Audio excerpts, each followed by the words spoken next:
we continue to see a disturbing trend of increased gun violence, and we continue to see more victims impacted by gun violence. The Seattle Police Department continues to focus on identifying hotspots that will allow us to reduce these disturbing trends. Well, that's Seattle Police Chief Adrian Diaz talking about Gun Violence Awareness Day just a few weeks ago. So what's our region actually doing about reducing gun violence?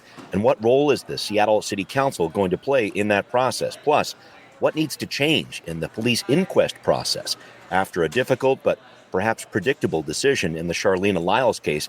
And what's the council doing about those food delivery service fees you're paying? Well, we are discussing that and so much more on Seattle News, Views, and Brews this week, your coffee break political podcast. I'm Brian Callanan. I'm a host on Seattle Channel, and the views expressed here are my own. And I am joined by David Croman, who is the transportation reporter for the Seattle Times. But David, I got to say, it's like we're pulling you in for one last job. I saw your byline on some coverage of a local political race for the 34th district. Are you going to be doing more of that political reporting, or what's up? No, I don't think so. It's there's a lot of primary races to cover, and they need a lot of hands. And the Olympia reporter Joe Sullivan just left and joined my old employer at Crosscut. So they need a few hands for some political coverage. So I was happy to jump in. But awesome, no, I don't think it's going to be a regular thing. Right. Okay. Fair enough. Well, thanks. It's in my district, so it's always good to know that got you on my side, man. Thank you. Well, thank you, David, as always, for joining me. Thanks to all of our listeners. Thanks to City Grind Espresso, our background noise sponsor for the audio podcast. Catch them on the first floor of City Hall. Thank you, John. Hope you're hanging in there. Thanks also to our patrons. Hoping to see more of you join us on Patreon to support the show. We have a number of patrons helping us out. Our Mug Club patrons, always the coolest. They support us at the $10 level, and we feature their photos on the show with the quality name drop. How about a shout out to Tom this week? Looks like a lovely mug al fresco shop there on the bistro table outside. Why not? Enjoy that mug out there. A beautiful summer unfolding before us, finally. Thank you, Tom. Thanks to all of our patrons. And if you are a listener, please do support the show, Seattle News, Views, and Brews on Patreon. Finally, thanks to Converge Media, the video of the podcast airs on Converge Wednesday nights at 7. All right, let's light this candle. It's time to get going with Right Here, Right Now. Well, this week in front of the Seattle City Council, we're going to see a presentation from King County Public Health on a regional approach to reducing gun violence. This is in front of the Public Safety Committee. So this is an approach that the county started last year, and I'll touch on that approach in a minute. But first, I want to look at the challenge here, David. Shots fired in King County in 2021, up 54%. The number of overall shooting victims up 70% over the 4-year average of 2017 to 2020. And David, I got the impossible question for you here. Is it the pandemic? Is it political unrest? To what do you attribute this rise in gun violence? Because it's not just here in King County. Yeah, like you said, if I could answer that question confidently, I'd probably have a different career. But yeah, I mean, whenever something, there are national trends like this, it's hard to kind of pinpoint it on a single location. Sometimes it's politically expedient to do that, but it is, as you said, a nationwide surge that we're seeing in gun violence. So, you have to think that, and it's not just gun violence, it's, all other sorts of crime also has gone up. And you have to think that, if you look at what is the common denominator for the whole country, it is the pandemic. So you have to think that at least has something to do with it. Of course, fentanyl deaths are also going way up. And so that may have something to do with it as well. A lot of financial struggles out there. So, I'm sure it's a mix of things. But certainly I think you can't exclude the pandemic as a factor. Absolutely not. But just getting to this public safety approach, I thought this was really interesting to learn about it. The city's learning more about this today, the Regional Peacekeepers Collective. So the RPKC, as it's called, is actually connecting with young people who are in the emergency room for gun-related injuries, hospital intervention here. Harborview has about 100 to 150 people between the age of 16 and 24 coming in with gunshot wounds every year. The RPKC is in the hospital actually talking with them. So these are the people, the young people, who are most at risk to be involved in future gun violence cases, according to the county prosecutor's office. And I guess I wanted to ask you, David, about this. What do you make of this public health approach to the issue of gun violence here? I think it's very interesting. And I guess the other impossible question here is it going to work? Yeah, I don't know if it's going to work, but it is. I think what a lot of local politicians would love to do is pass really stringent gun control measures, but they can't do that because the state has preempted. There's a preemption on local governments from passing kind of major gun control bills. So really only the state can get involved in gun policy specifically. And so that leaves local governments with, a few options, which is, the law enforcement side. How does law enforcement respond to these things? And then the public health kind of community outreach side. How do you connect with people who are most likely to be involved in gun violence and kind of disrupt that pattern, as they say. So I don't know if it's going to work, but it is it is one of, frankly, not that many tools that local government has to kind of change this trajectory. Right, and change the discussion too. I've seen it compared in some ways, David, to this idea of look how public health improved car safety, for example. There are laws in place now for seatbelts, et cetera. You can actually make a direct line to say, okay, when these public health improvements went in, look what happened here in terms of reducing deaths and injuries. I think that the gun connection is a little more difficult to make, but can you make that connection between public health and potentially making an impact on gun violence? Because I think that's the overall effort that's going on here. Right. Well, the seatbelt example is an interesting one because I would actually think that is more analogous to, say, gun control. Because seatbelts are, it's a policy. It's not really about changing people's minds. It's just a rule now. You have to seatbelt. So in the same way that, I think advocates for gun control say, it's not.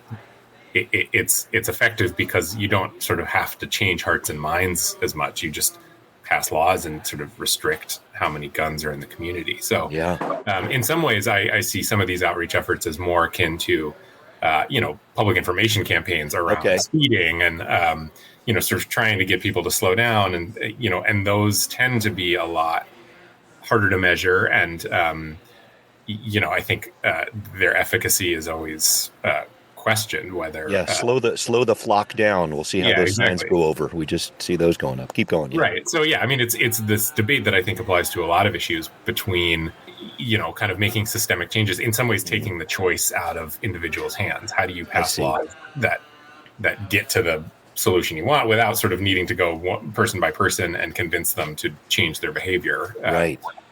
Versus, kind of more public health campaigns and communications and things like that, which may be effective, but it's just a lot harder to kind of correlate, make a one-to-one correlation between how effective they are.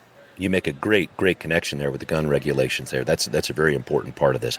I wanted to move on to something else here with you, David, and talk about something the council's also looking at this week, considering a measure about delivery service fees for food out there, for your DoorDashes, your Instacarts, apps like that.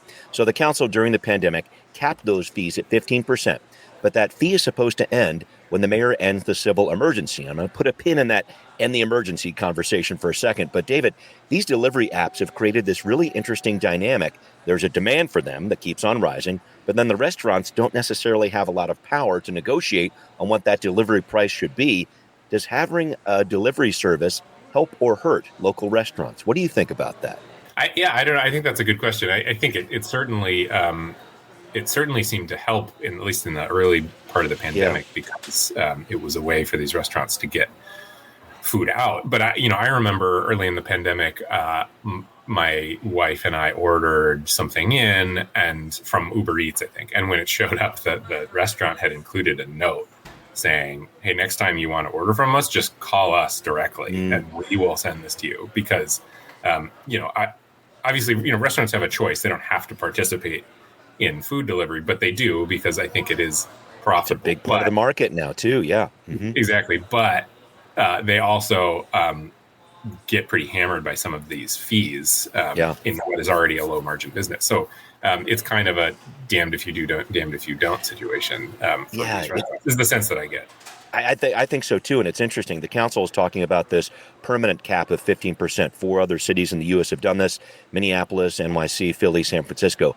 But it's really interesting here because the apps are saying, okay, we'll do that 15% limit, but if you want your restaurant optimized during a Google search, for example, or if you want any sort of advertising at all, then your cost is going to go up a little there, Mr. Restaurant. And so it's interesting to me. It's kind of a sneaky one here. Restaurants, do they need to invest in these other services to stay viable as restaurants? I think that's a part of this too. Yeah, I agree. For me, the hardest thing about these debates is the companies are they don't often provide a lot of evidence for their claims of what Right. maybe they say, well, okay, if you do this, then we're going to be forced to raise prices. But I, as a reporter, I've encountered this with these companies where they say things, but they don't always provide the data to back it up. So it could very well be true, and they say it's all proprietary, and that's why. But it's these debates are challenging because I don't know that everybody is functioning with the full information of like what the impact of this actually is. Right. And one last piece to touch on here. This whole idea of the 15% cap the city has in place right now ends at the end of the mayor's declared civil emergency. Do you think the city might be signaling that we are seeing an end to this civil emergency on the city side? I just wanted to throw that out there because I was thinking about that. And yeah, we've been dealing with this for 2+ years. Is this some sort of signal for us? I don't know. I do think it is preparation. This is both a state and city thing. Of course, the Republicans at the state level are clamoring for Governor Inslee to end his state of emergency. Right. Yep. But at the same time, we've also seen that we've been in a homelessness state of emergency since 2015. So we have seen that the city is basically okay with being in a perpetual state of emergency. I think it works out because for the most part, obviously the city council and the mayor have disagreements, but I don't think anyone is, and the city council is too concerned that Bruce Harrell is going to become a dictator with his powers. But it does raise an interesting question around setting limits on these things. And, so anyway, that was sort of a tangent, but I don't have an answer to that. I think for Mayor Harrell, there's probably still some things that are easier to do under a civil emergency than not. Right. And so unless he's not getting a ton of pushback. I'm not hearing a lot of people saying he needs to end this right away. So, I think it will be as late as possible that this civil emergency would end. Yeah. A lot going on with that for sure. Thank you for that, David. All right. Well, coming up, we have a new inquest process for police shootings. Did we get closer to a sense of justice using that process in the Charleena Lyles case? We're going to break it down on Now Hear This. A challenging moment last week for our community as the inquest process investigating the shooting death of Charleena Lyles by Seattle police ended with a jury deciding that officers were justified in shooting the 30-year-old pregnant mother for coming at them with a paring knife. Her family reacted with frustration and anger, as you might imagine. Here's a few things they had to say. It's just so sad. And my grandkids don't have a mother. And then they didn't get no justice at this inquest. I was hoping that this process was going to change my mind, that I wasn't going to think that you murdered my cousin and that you maybe had other options, but you murdered my cousin and you had several other options. David, just watching this inquest unfold, it became clear to me that the focus of it was limited. It was set up to look into the frame of mind of the officers at the time of the shooting, and not as much Charleena Lyles, who had a history of mental health issues. I guess for me, I was not surprised at this outcome. Were you, out of what happened with this inquest?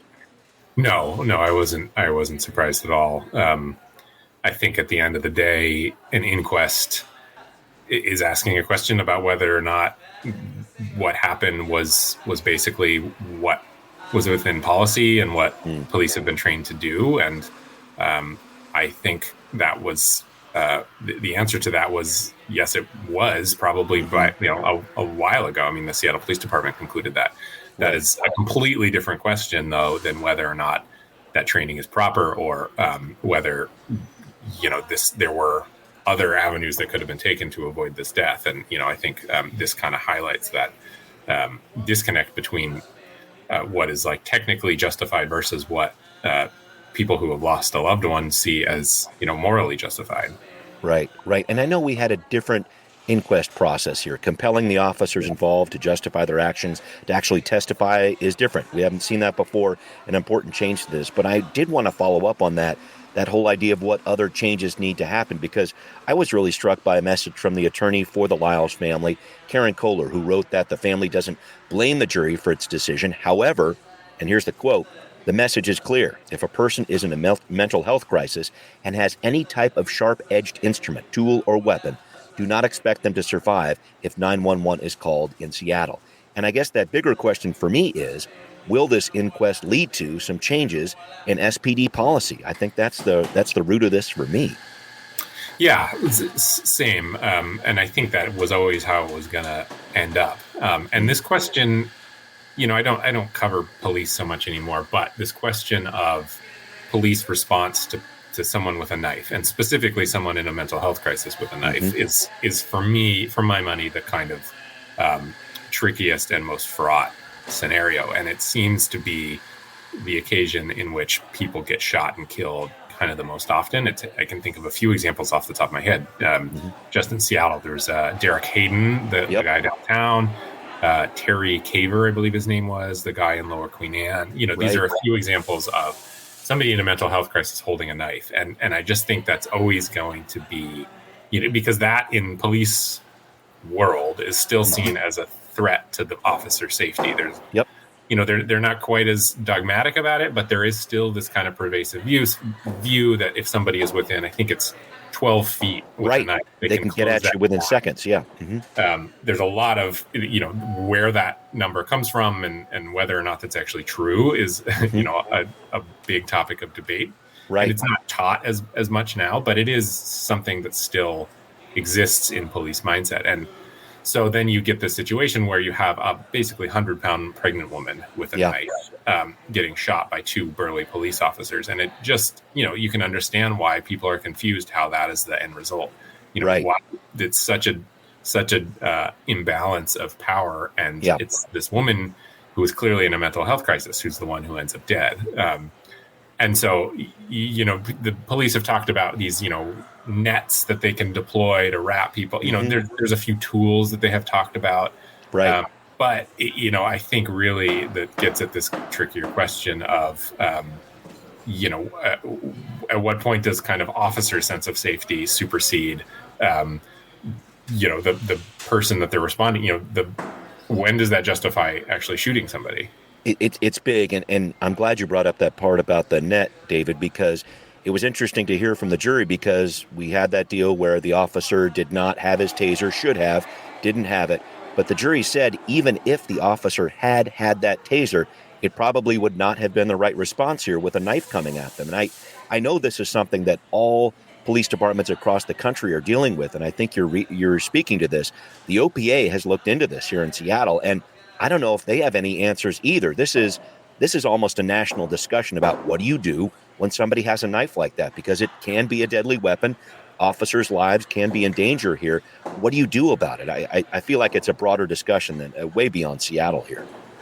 Yeah, I think the answer is time and space, which is you kind of do everything you can to make a secure environment, and you get behind a car and you get people who might get hurt out of the way. Yep.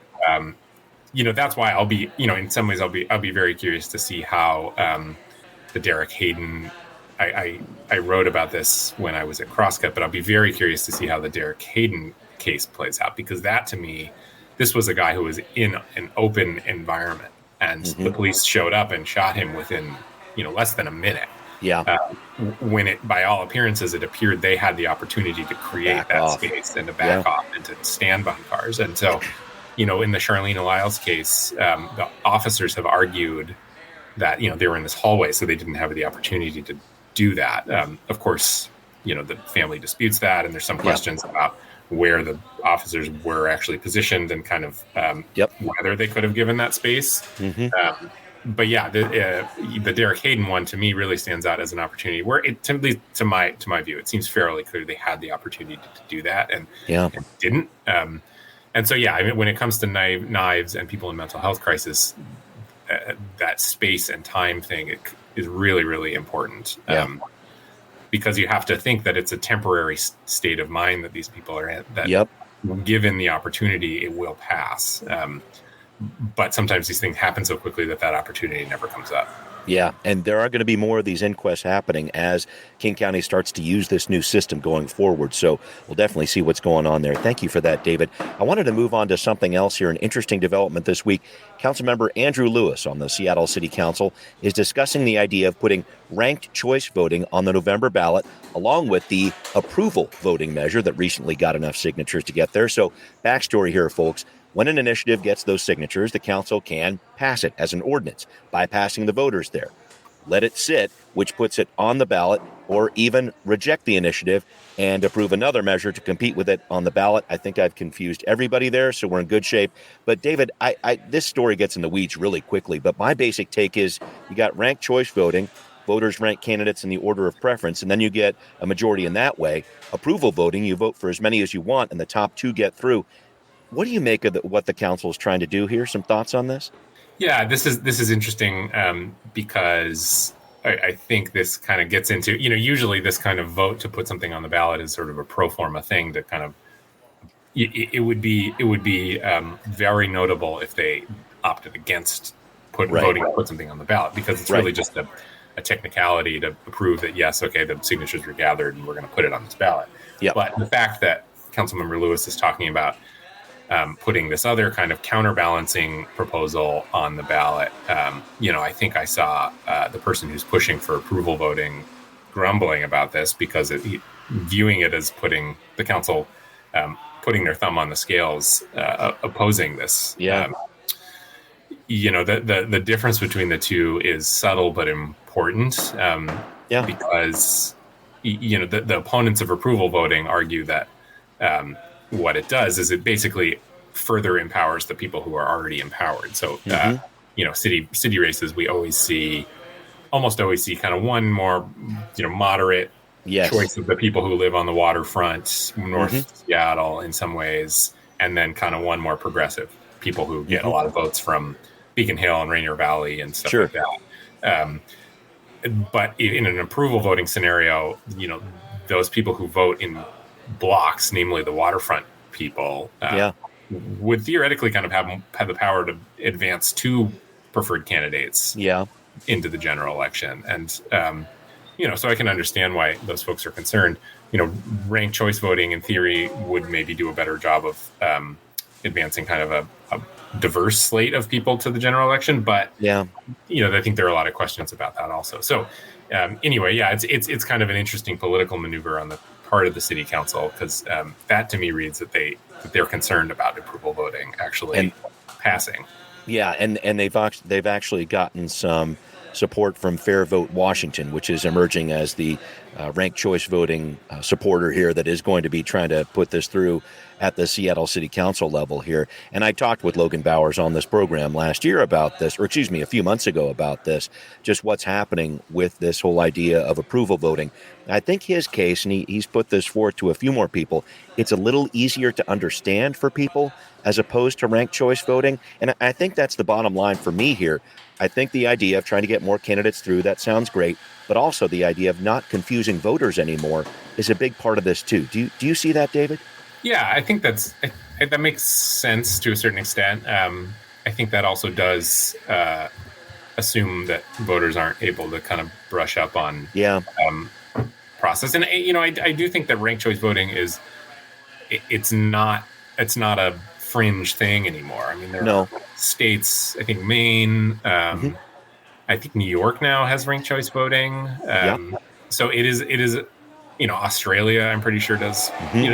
This is not a thing that is totally out of nowhere. So I think he's right on the one hand, and on the other hand, I do feel confident that voters would, have the resources at hand to kind of educate themselves on how this actually works. Right. Well, there is some education that's going to be going on here, and there are a few cities around the country who actually have approval voting as well. So this is something that's shaping up into an interesting discussion here this week on the Seattle City Council, and could definitely be an interesting discussion this fall once the ballot comes around. All right.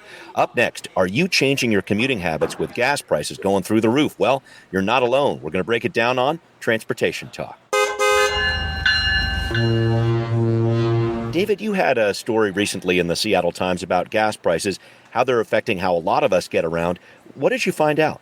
Yeah, I mean, as you might expect, we're seeing less fuel consumption, which, it's a little hard to kind of do an apples to apples comparison because, always. Of course, the pandemic screwed up so many data stories for all of us, because you now have to caveat every data story with saying, well, with the exception of early 2020 when everything changed. Right. But regardless, there was this trend line after the pandemic of fuel consumption kind of going up. And it was fairly consistent until late last year, kind of early this year, when gas prices started to go up too. So,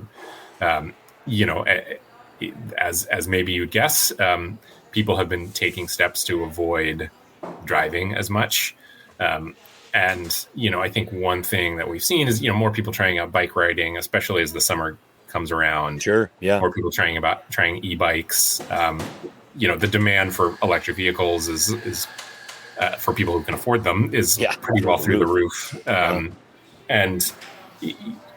We were also seeing, the trend lines on transit. Well, of course, transit has not recovered really that even close to pre-pandemic levels. It is improving month over month. It's going up, whereas gas consumption is going down. So, there are a few indications that people, it's always hard to track individuals and how they're changing their behaviors, but there are some indications that people are actually changing their habits in response to gas prices. I guess it's right. So you can't just say, okay, when it went up 10 cents, we saw, this amount of bikes start going or something like that. It's just really difficult to track it sounds like. Yeah, it is difficult to track, but I do think that there's enough circumstantial evidence that suggests that people are sort of trying out different things.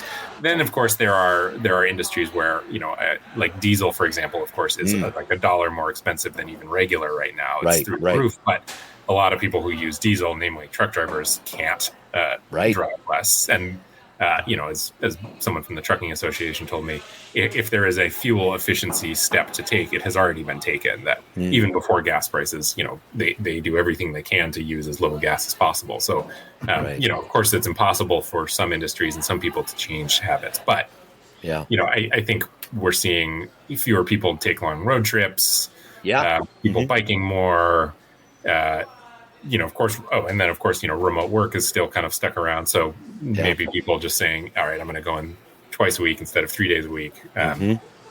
So, I mean, it's all fairly intuitive when you think about it, but there are signs that, there's some data at least to back that. Interesting piece, David. Thank you for breaking that down. I wanted to talk about something else interesting as we wrap up here. You tweeted recently about how great it feels when the Mariners sweep the Toronto Blue Jays. What is it about beating up on our kindly neighbors to the north? They're such courteous fans, but man, it feels good to sweep those guys. Some thoughts on this one? Yeah, well, it's because this is purely in the realm of friendly sports rivalry. I am genuinely actually impressed and respect how well they are able to organize their fan base in Vancouver to get down here. Yeah, I know. It's like half. I went to a couple games in the series there. At least half Blue Jays fans at least. The field there. Amazing. I remember a couple years ago, before the pandemic, I was in Pioneer Square and seeing just a line of tour buses cruising through. So these aren't just individuals coming down. I mean, they are actually organized. And when you go to Canada, you might think that Vancouver, they'd have some Mariners fans, but when you go to Vancouver, BC, nobody's rooting for the Mariners. The Blue Jays are Canada's team. It's the only one they have, since Montreal left. So and so of course, it makes sense that when there is an opportunity to drive 3 hours to go and see their team, then they'll take that opportunity. But that's not to say it doesn't annoy the crap out of me, even if I do kind of quietly respect it. Yeah, no, and it was great. The fans, I was sitting behind I'm up there booing George Springer, who was on the Astros, and a liar and a cheater and all that stuff, stealing signs. So I'm like, boo! And like, oh, he's a good guy. No, he's a really good guy deep down. So it was some good conversations had there with the Canadian folks. Hey, I'm not going to apologize for that sweep because it was awesome to watch. We'll have to see what the Mariners do here going up to and after the All-Star break. Some exciting stuff when you win 8 in a row. Well, David, thank you as always for making this happen with me. Thanks to the Mariners for winning some games. It's been fun to watch. Thanks for everybody who's listening out there at Seattle News, Views, and Brews, where you can always find out what's brewing in local politics. This podcast is available on all those major platforms. And once again, if you are a listener, please support the show on Patreon. It would be greatly appreciated. Thanks for watching on Converge Media 2. We'll see you next time. Seattle News, Views, and Brews is an independent production of Callanan Media Services. Copyright 2022.